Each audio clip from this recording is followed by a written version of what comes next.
Broadcasting from the campus of Salisbury University, this is WSDL Ocean City, NPR News Talk 90.7, putting Delmarva first. It's time for Delmarva Today with your host, Don Rush.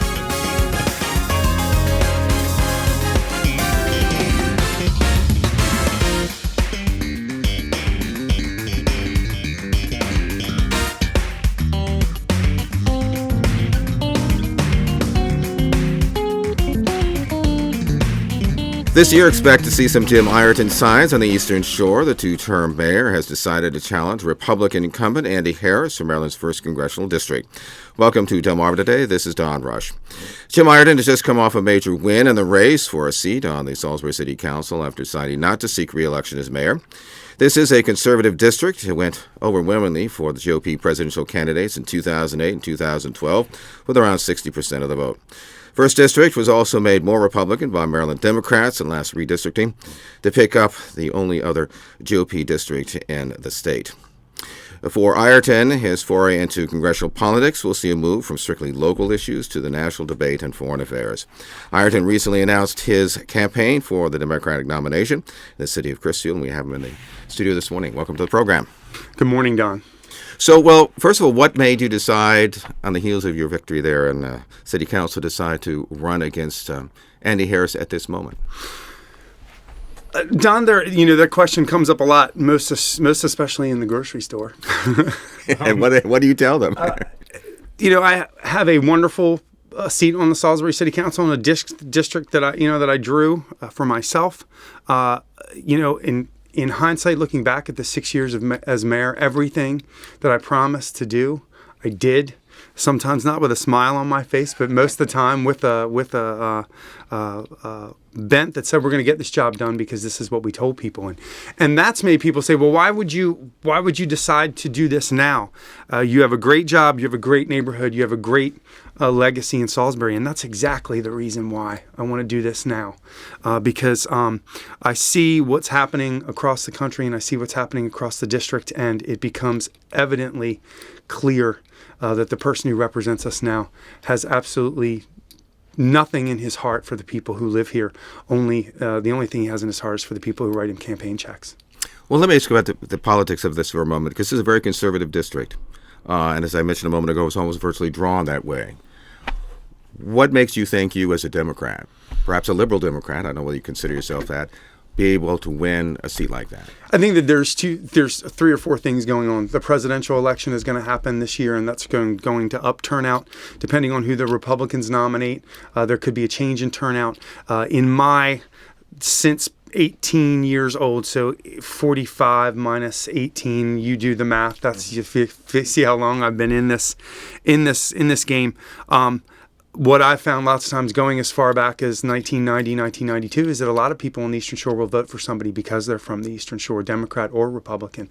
And then in this particular case, my issues portfolio is really ones that are coming out very hyper local.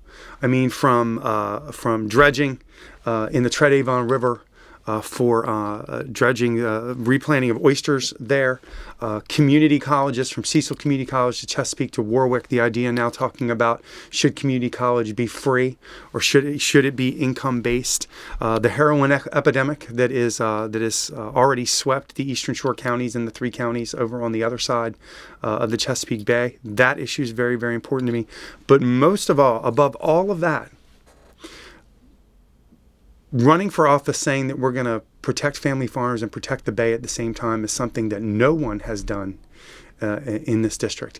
I believe that the technologies are out there. I have visited farms from Cecil County, from Rising Sun all the way to Pocomoke, and I'm finding that the technologies are out there so that this issue that is so incredibly divisive between government, farmers, and environmentalists, which allows the conservatives to come in and say they're trying to get you, and then they collect their campaign checks and they leave, and the problem's never solved. I'm seeing technology that solves the problem of phosphorus and nitrogen in the Bay. I'm seeing technology that deals with chicken litter and with cow manure. I'm seeing it up close. I'm seeing the science, and I'm seeing the farmers who really were our first environmentalists doing this work. And I know that they want to get it off the table. The environmentalists want to get it off the table so that we can make the Chesapeake as healthy as it can be. And that isn't something that you would expect from me, being a city kid and really being concentrated on crime and the police department, diversity, and making sure there was surplus in the city budget. I did all those things, but at the same time, I know the Eastern Shore, having grown up here, and I'm excited. I'm excited to take those things that I have decided that are an intellectual pursuit for me and to make them a political pursuit. Well, how do you respond to the fact that this is a conservative district, and I can imagine a campaign ad which is basically, you're a liberal, you're out of touch with the Eastern Shore? Exactly, and that is exactly what people are sick of. Because we saw what they did let's call him for what he is. We saw what Andy Harris did to Wayne Gilchrist, and Republicans still have a bad taste in their mouth about it. We saw the commercials that he ran against Frank Cradaville, and we know the bad taste it left in everybody's mouths. He's not going to be able to come down here and demonize me and demonize Salisbury, because if there's one thing I know about Salisbury, we may gripe about one another, but if somebody from not here decides they're going to gripe about us, we can get together on the same side pretty quickly. It's a conservative district, yes. It hasn't had a Democrat that's run a field plan worth a damn in 8 years. And we're going to do that. It's a presidential election. I think that our turnout's going to go up. I think they're going to nominate a crazy, and I think their turnout's going to go down. And think about it this way, because this is what you'll probably ask him.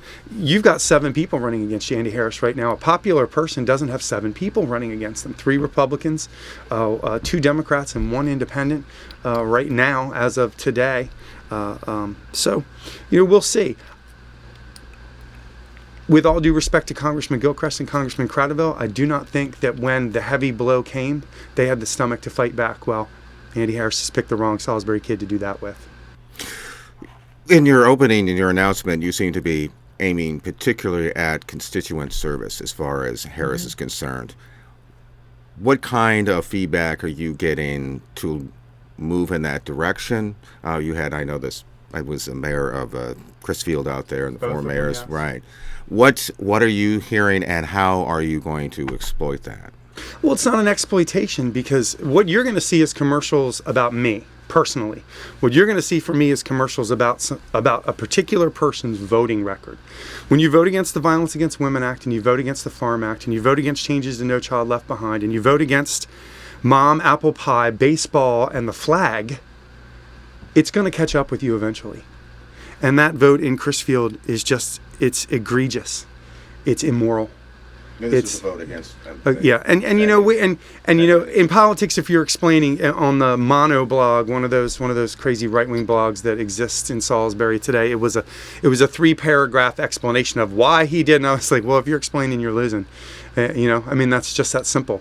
And he can't walk away from it. You can't walk away from violence against women. You can't walk away from a vote against farmers because you don't like poor people. You can't continue to be making a point before people start to realize you're not making a difference. The farmers, from what I'm hearing, are going, yeah, he shows up every once in a while, collects a check because he walks and says the environmentalists are trying to get you, the liberals are trying to get you. And he gets a check, but doesn't do anything to solve the problem. When we look at chicken litter, and we look at cow manure, and we look at those things, and we look at all the things that have to be done to make sure that is safely dealt with. You look at the Murphy Farm in Rhodesdale, just over the Wicomico County line in Dorchester County, and they're coming up with a process that uses the chicken litter to create heat and create electricity, going to drop their propane costs by 95%. We should replicate that everywhere we possibly can, because that's what leaders do. I recognize that people go, oh, well, it's the mayor of Salisbury, he's fired up again. Yeah, that's how things change. And I'm not going to look back on my 6 years at Salisbury and go, oh, people were after me. Yes, of course the right wing was after me. I had to run against Joe Albero. I had to run against Barry Tillman's machine, and the slumlords. So, a gentleman stopped me outside the Target up north the other day, and he was like, man, they're going to send a rainstorm of fire down on you. And I looked at him and I said, I'm the mayor of Salisbury. That's not going to bother me one bit. Thick skin. I'm not worried about it. We've already started building the case that Andy's going to talk to you about Jim, and Jim's going to talk to you about issues. What do you see as the fundamental role of government in managing the economy and getting into because here on the shore, there's a lot of resentment towards government, a lot of resentment towards imposition of environmental regulations, taxes. There's a general sense that I just want government out of my hair. What do you see the relationship and how much? I think a lot of people say that until they need government. It's always nice to see the veteran in the wheelchair at the Tea Party rally. You want to go? Well, you're getting your check, from the government. I'm not gonna mince words with people, Don. Classrooms have to have lights on. Universities have to have lights on. Roads have got to be paved. Government is there. Government is the cost we pay for living in a civilized environment. There have to be police officers and firemen. There have to be red lights and green lights. Yes. Now that Larry Hogan's governor, farmers are still complaining about not being able to get their permits fast enough, which they complained about under the last governor. So I'm not sure whether or not being a Democrat or Republican makes any difference in getting the bureaucracy to work faster. Wycomico County's taxes adjusted for inflation are the same as they were in 1955. What the other side does is do a really good job of demonizing government in order to get a gig in government. So I always think it's kind of interesting. I always want to say to those people who, well, if you don't want to pay them, then don't drive on the road. Don't send your kid to this school. Don't expect this bridge to be done. And you just stay. If you don't want to do it, you don't have to do it. Those people of Crisfield paid their federal taxes, and they deserved the help that they needed from Andy Harris, and they didn't get it. And that's the real difference, is that Andy believes it's not government's job to take care of people when the hurricane comes. Survival of the fittest, John Birch society, radical. I mean, that's what you're already hearing about me from him is he's a radical. You ask this guy what he believes. Ask him if he thinks we landed on the moon. Ask him what he says to people at his last town hall meeting that say that Social Security and Medicare are just another welfare program. That's what they said in the Hartford Aegis just last week. Maybe there just hasn't been a Democrat that's asked the right questions when it was time to run against Andy Harris. So we'll see. Do you think that providing all these services simply means, amongst other things, higher taxes? And if so, where does it come from? No, because in Salisbury, every time we had to move the property tax to the constant yield, we dropped water and sewer rates because we had money in surplus. Up and on the federal level. The federal level is a huge. The federal level. Let's remember this: a number of employees that work for the federal government are at its lowest level since the Kennedy administration. Let's be clear. You take what they say and you give it credence instead of saying to the person who says that you're wrong, because you'd rather have me and him argue about it. But you and the media are just as responsible for the ridiculous information that's out there. Look, you've got people at WBOC, Mr. Draper, Mr. Jahelka, who give money to the Republican National Committee and Republican national candidates. You're not going to get coverage here for somebody who is of a progressive Democratic bent. So we're going to run our field campaign, and we're going to go after Democrats that have stopped voting, ones that have voted in 8 and 12 and stopped in 14.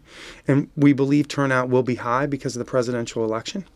And we're going to take the fight to him. Don, there are 55,000 people on the Maryland's Eastern Shore who now have health insurance that are paying for it that didn't have it before. And Andy Harris wants to take their health insurance away. I mean, it's just that it's just that simple. You cannot continue to be an ideologue and show up and say, even though Crisfield is underwater, I believe that government shouldn't do this and I vote no. Well, that's fine. Go join the debating society at your local Liberty University get-together. We don't need you here.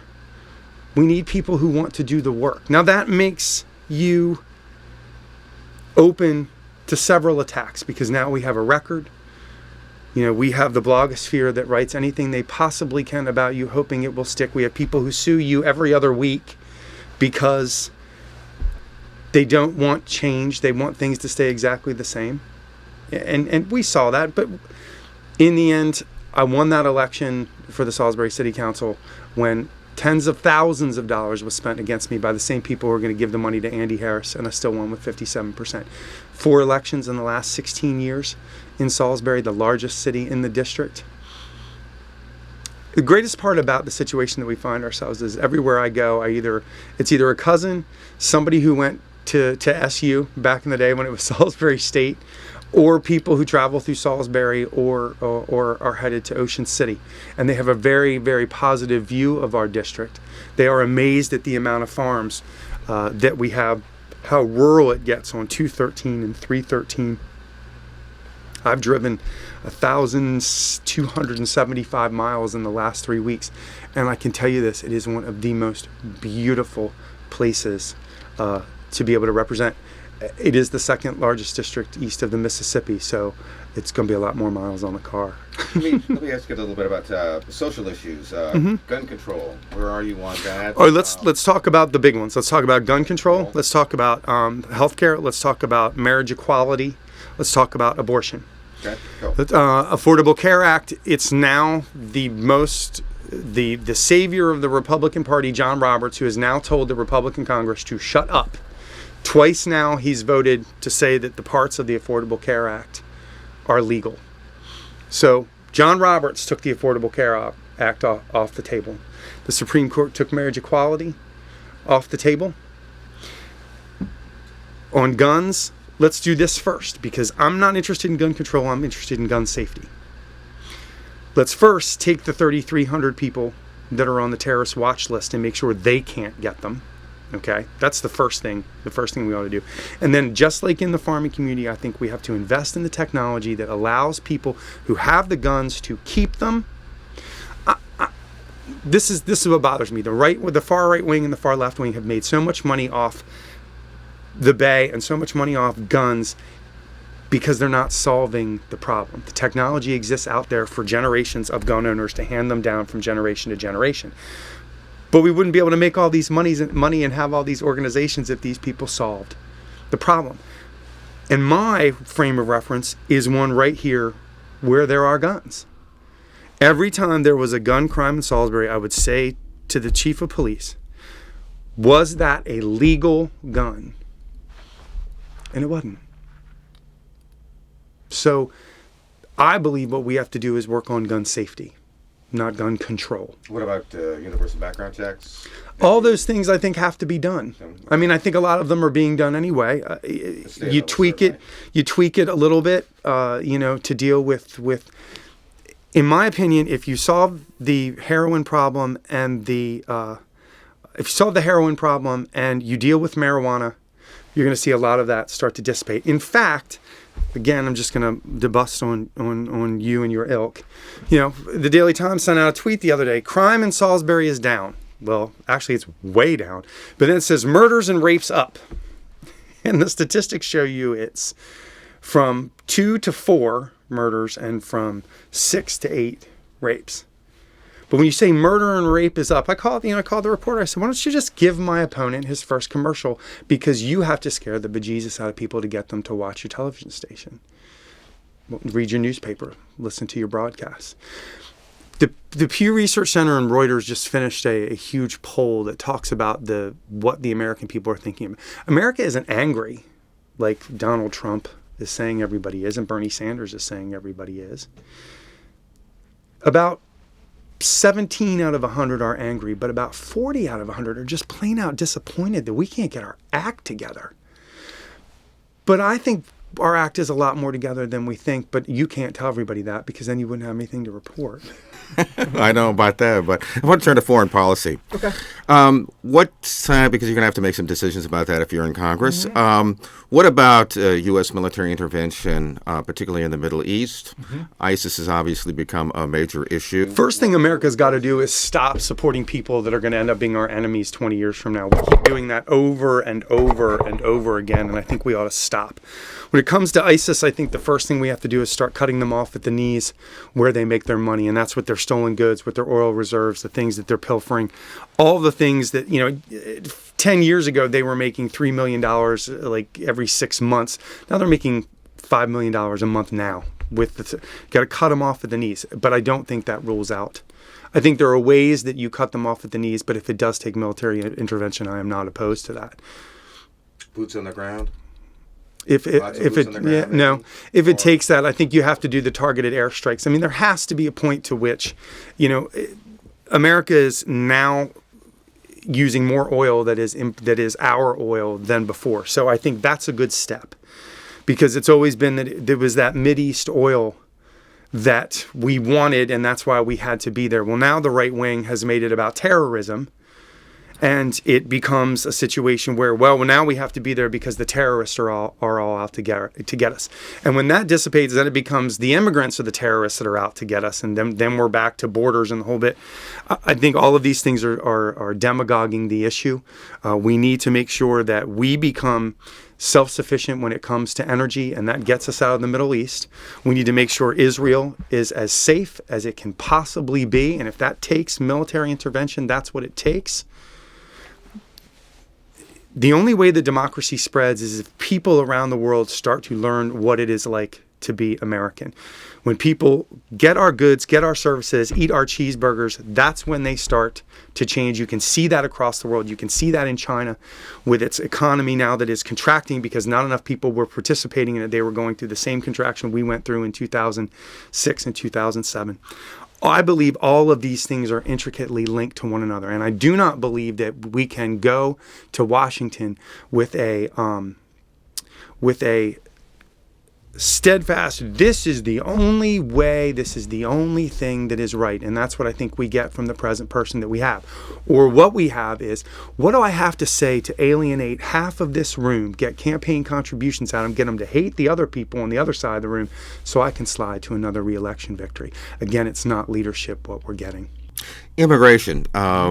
What sense do you get about immigration reform? Are you in favor of some path to citizenship or legal status? Definitely, especially children who were brought here. I don't believe in separating families. Let's put it in context.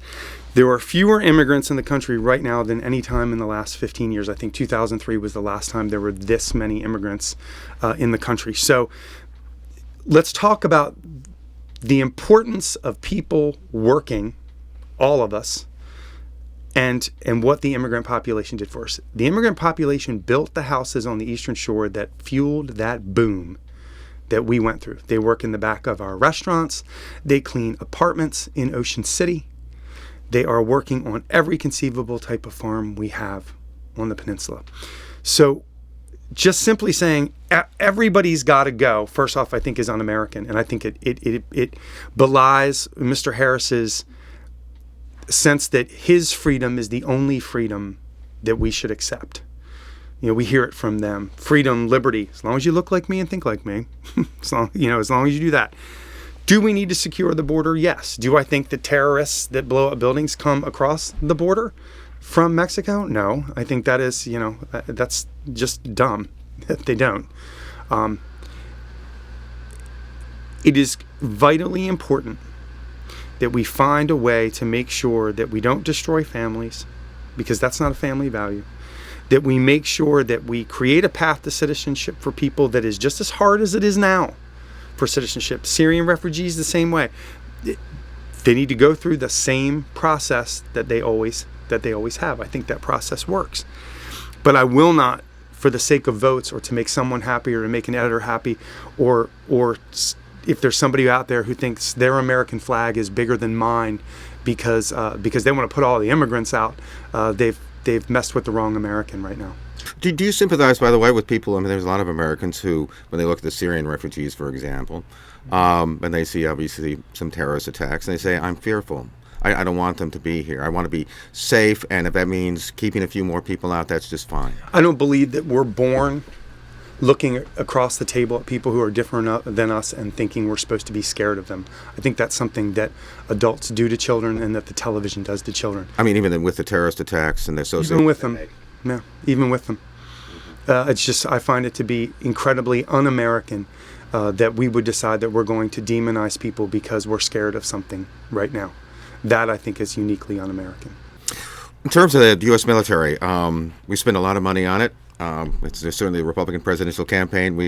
You would think that we don't spend a lot of money on it. But nonetheless, what do you see as the appropriate role for the U.S. military, and particularly as in terms of financing it and its role in the future, the kinds of future conflicts we're looking at? I think we have to, and the government has started to do this over the last 20 years, changing over from a snowbound, this is where the fight's going to be. It's going to be in northern Russia. Well, it's not going to be there anymore. It's going to be in cyberspace. It's going to be covert. It's going to be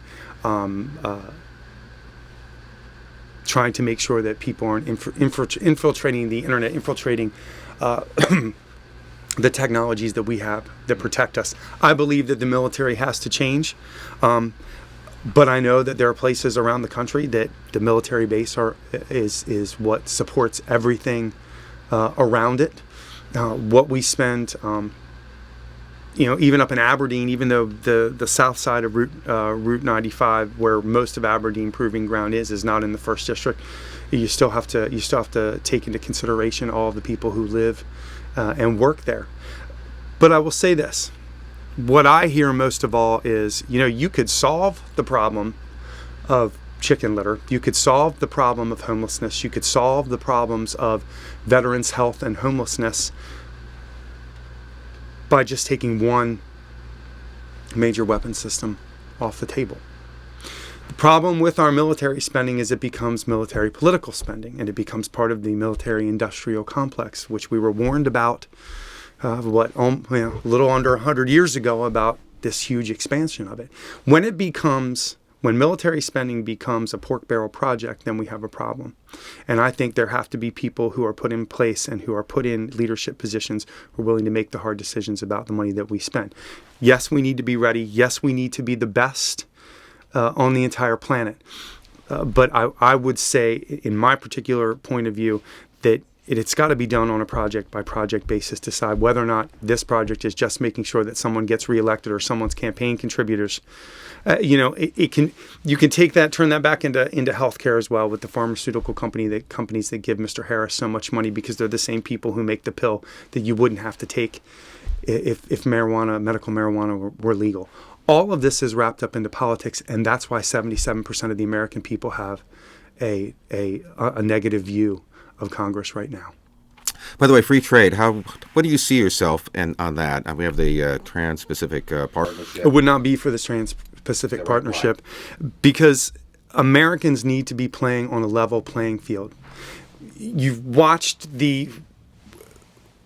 we brought a little bit of that back, made some concessions on certain products, certain environmental regulations, certain human rights things, in order to begin to kickstart those economies in China specifically.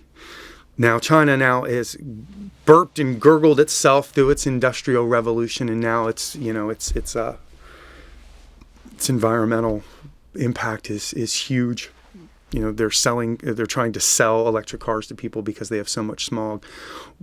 What I want to make sure is that the American worker is at the forefront of the mind of the people who are negotiating new trade agreements. Yes, sometimes you have to give a little bit more in order to get democracy kickstarted in other parts of the world. But the big players now have gotten their democracy started. They are slowly moving in that direction.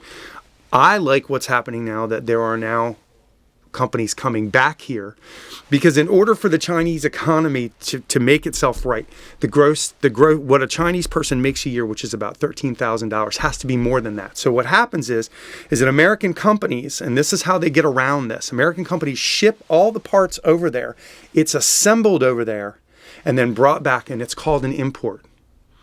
What we need to do is make sure all of that happens here. You can see what's happening with GM now, General Motors in China, the amount of cars that they're selling now. We need to work very hard on the Japanese, because they have very closed up about trade and American products. What I like is what you've started to see over the last couple of years in some of the newscasts. It's made in America. There is some patriotism to let's do it here.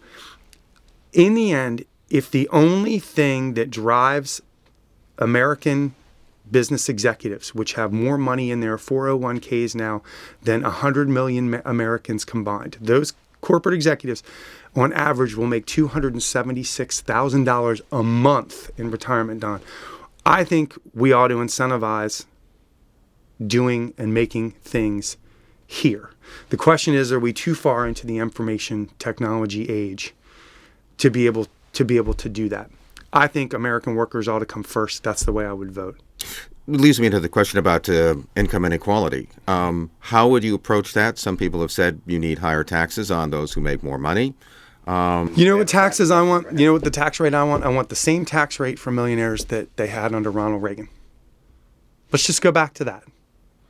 If he's their hero, apparently he is, because they have him in every commercial and they do a big film every year, every 4 years, the Republican National Convention. If he's their hero, then let's let the taxes go back to the same level they were in the Reagan years. At this particular point in time, you are creating a plutocracy. You are creating a situation where people will, and you wonder why they're mad. This is what I find to be the most interesting thing about Andy Harris's argument. He votes to make sure, he in his mind, he believes that no corporate taxes whatsoever are good for the American worker. Well, the American worker isn't making any more adjusted for inflation than they were 30 years ago. But then he gets to turn around and what he says is those people don't want to work. And I say, how did you just screw us and then turn around and blame us?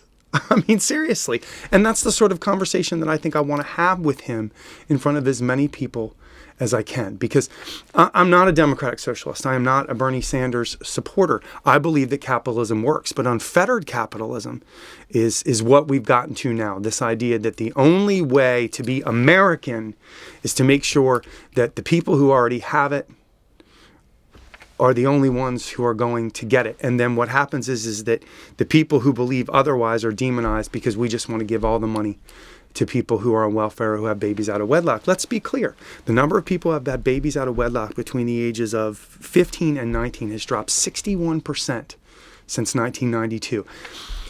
Don, the fundamental difference is that when I come in here to you, I am not going to lay a list of people to blame for every ill America has.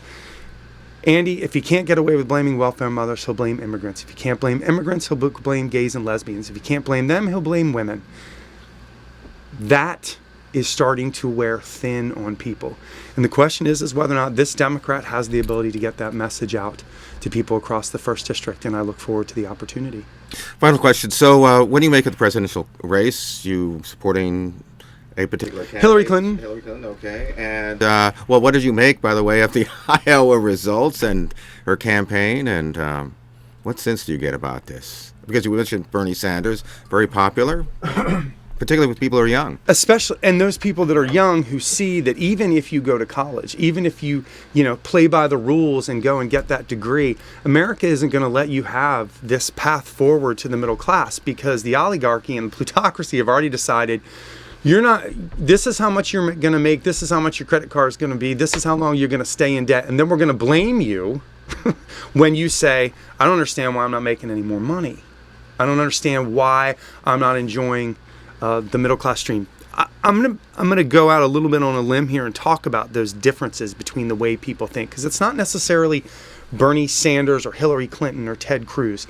What's happening is that people who believe a certain thing are starting to live only in a certain place where the people believe the same things. Now, one of the incredible things about growing up here is that I didn't have that luxury. The people I went to high school with in Pocomoke, the people I went to SU with, the people who I teach with, the people who I'm on the city council with, a lot of them have very, very different views than I did. My college roommate had incredibly different views than I did. And that, makes you respect.